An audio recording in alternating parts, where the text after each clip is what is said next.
अयोध्या में एक महापुरुष रहते थे।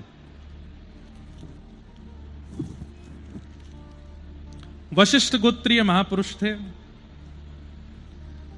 तो वशिष्ठ गोत्र में उत्पन्न हुए, इसलिए उनको लगता था कि मैं वशिष्ठ कुल में जन्मा हूं, तो आत्मा वही जायते पुत्रः,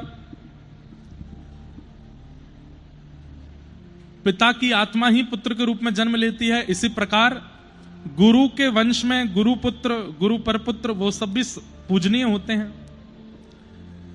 तो वशिष्ठ कुल में जन्मे थे, इसलिए अपने आप को राम जी का गुरु ही मानते थे। कलयुग में दुनिया जाकर के कनक बिहारी जी को हाथ जोड़ के प्रणाम करती थी, और वे मंदिर में जाकर के दोनों भुजा उठा के आशीर्वाद देते थे, सदा आनंद में रहो राघव, सदा प्रसन्न रहो। ऐसा कहते हैं कि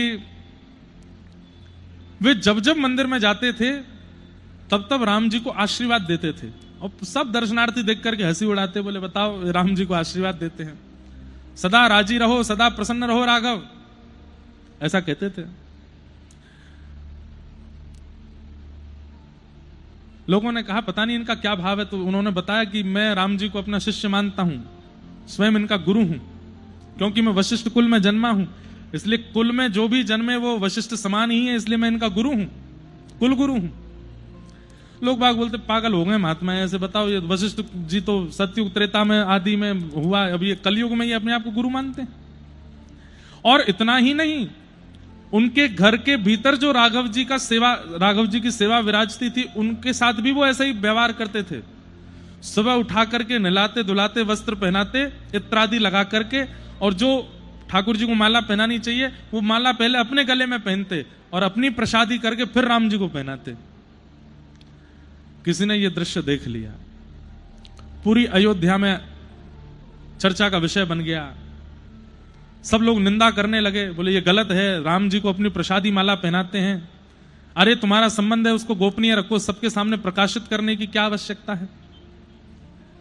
सब लोगों ने कहा महाराज जी एक काम करो, बोले क्या, आप राम जी को माला पहनाना बंद करो, आशीर्वाद देना बंद करो। बोले ऐसे कैसे कह रहे हो आप, मैं गुरु हूं, और गुरु तो शिष्य को आशीर्वाद देता है, माला पहनाता है। लोगों ने और डांटा, बोले आप हमारी बात मान जाइए, ये सब मत किया कीजिए, नहीं तो अयोध्या से बाहर रहना पड़ेगा, आपको निकाल देंगे हम। बोले भाई तुम चाहे जो कह लो, मैं अपनी क्रिया नहीं बदलूंगा, मेरा शिष्य है राघव, मैं तो रोज आशीर्वाद दूंगा, रोज माला पहनाऊंगा। तो बोले एक काम कीजिए, बोले क्या, हम सब लोग चारों तरफ से बैठ करके देखेंगे, राघव जी की मूर्ति आपके सामने होगी, आप अपनी